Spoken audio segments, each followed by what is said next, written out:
informação oral, já conhecido aqui da Câmara, era da terceira, agora já está na primeira, doutor. Werner Custódio Lima. O senhor conseguiu ir de Santa Maria, doutor? Pois é, conseguimos, com a graça de Deus, hoje, 4 da manhã saímos de lá, caiu uma ponte agora ali, Mas mas 290, tudo inteiro de entrar. Então o senhor tem a palavra, doutor, pelo tempo regimentado. Obrigado, senhor presidente. Excelentíssimo senhor desembargador presidente, doutor Luciano Ozecan, é sempre uma honra estar presente de Vossa Excelência, antes perante a terceira Câmara Criminal, hoje perante a primeira Câmara Especial Criminal.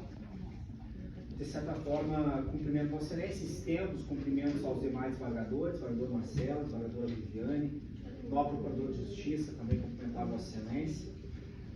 Nobre presidente, certamente é sempre uma dificuldade de vir ao interior, tendo em vista a distância. Hoje nós tivemos uma situação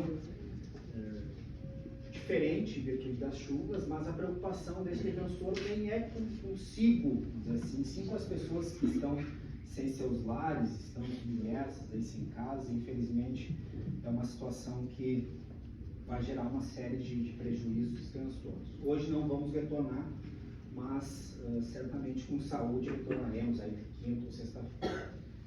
Desta forma, quero cumprimentar também servidores, serventuários, nobres colegas, hoje em especial o Dr. Marco, qual divide a tribuna da defesa com este defensor.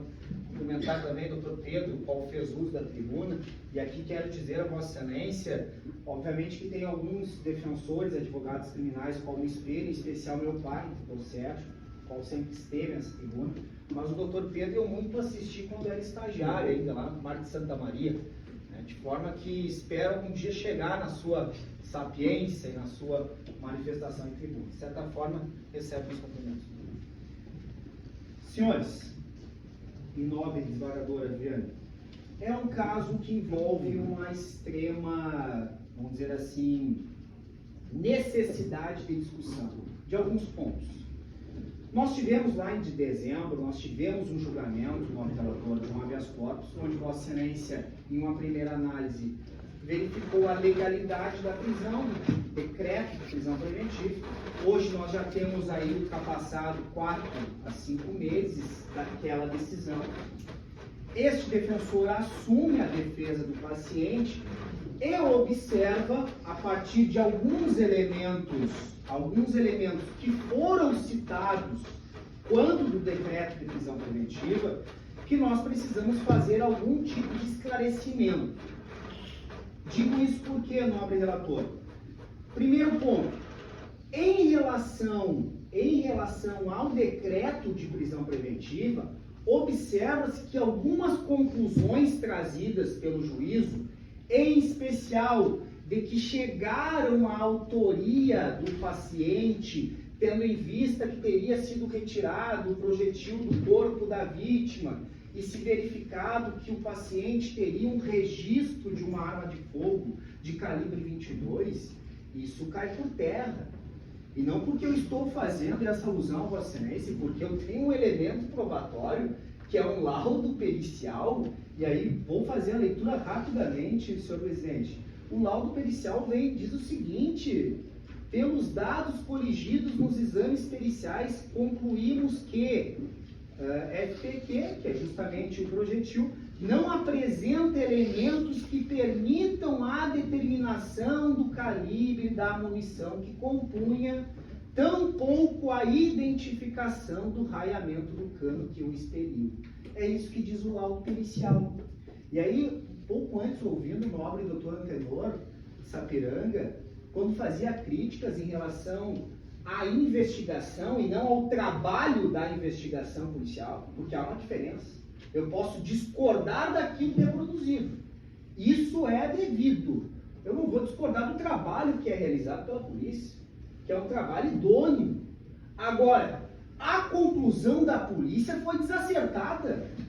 Por quê? Porque sem embasamento nenhum se concluiu que aquele projetil retirado da vítima era expelido por um calibre 22.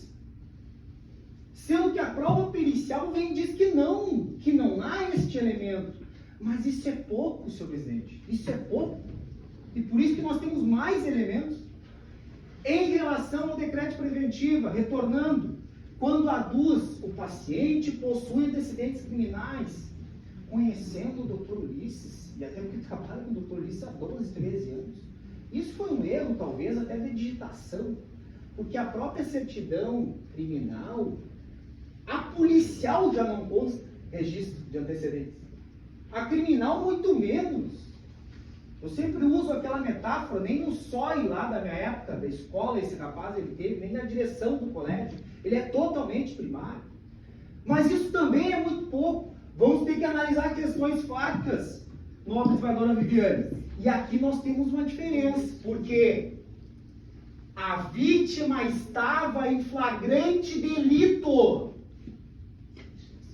Senhor presidente, final do ano passado, novembro a dezembro, nós tivemos um caso lá na terceira Câmara. Conversava com o Dr. Marcos, vindo de Santa Maria. Caso de Rosário, que a senhora matou o marido, etc. E eu fiz a menção ao senhor e hoje eu faço de novo. Nós estamos com um caso que possui um vídeo, onde nós podemos avaliar as questões fáticas.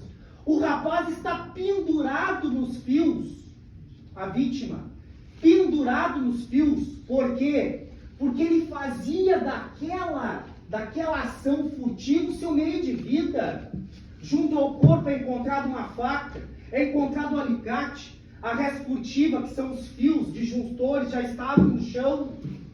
Então nós temos duas situações aqui, nobre relator. Ou nós vamos considerar que realmente não há indicativo de que o paciente tenha cometido o crime, porque ele nega. Ou se Vossa Excelência considerar que ele foi o autor, ele estaria em defesa de um bem comum, porque ele estava assim tendo o furto de fios de energia elétrica, como queira, em frente à sua residência. Então nós precisamos analisar esses dois vieses. Ou nós vamos para o lado da negativa de autoria, que é a manifestação do acusado, e não é discussão de prova. Porque a prisão preventiva, ela faz alusão a esses elementos. Só que ela faz alusão a um elemento errôneo. Por quê? Porque o calibre 22 não tem nenhum tipo de similitude com aquele projétil que foi encontrado no corpo da vítima. Palavra da perícia. Outro ponto, senhor presidente. Quanto tempo nós estamos, Marcos? Só para mim. Faltando 1,5 no meu. 1,5. Rapidamente. É efetuado um primeiro disparo deste vídeo aos 12 segundos do vídeo. Dito isso, na manifestação, é efetuado um disparo. Este disparo é um sinal de alerta e se passa 10 segundos para efetuar um segundo. Então nós teríamos 1001, 1002, 1003, 1004, 1005. Ou seja, aqueles que serviram ao nosso glorioso exército sabem, primeiro se dá um disparo de alerta, o rapaz permanece pendurado nos fios, praticando a conduta delitiva. Então, senhor presidente, eu não estou avaliando um critério de proporcionalidade entre alguém perdeu a vida ou ele estava praticando um delito. O que eu estou dizendo é que essa segregação cautelar de um senhor que não tem antecedentes criminais, que se apresentou espontaneamente à autoridade policial por meio de requerimento desse defensor, ela pode sim ser substituída por prisões, por medidas cautelares, senhor presidente, diversas da prisão. Ela pode sim, porque existe esta possibilidade da própria lei, e os elementos fáticos denotam esta situação. Na leitura da denúncia, eu tenho 2 parágrafos de descrição fática. 2 parágrafos para uma imputação de homicídio duplamente qualificado. E eu trago à baila todos esses elementos que eu não estou discutindo mérito. São elementos trazidos na própria decisão do decreto de prisão preventiva. Desta forma, nobre relator, quero agradecer a atenção, desembargadora Viviane, nobre senhor presidente, ratificando aqueles argumentos trazidos na inicial, solicitando, se possível, a substituição da prisão preventiva por outras medidas cautelares de esta prisão. Obrigado. Muito obrigado. Com a palavra, doutor. Ratifica essa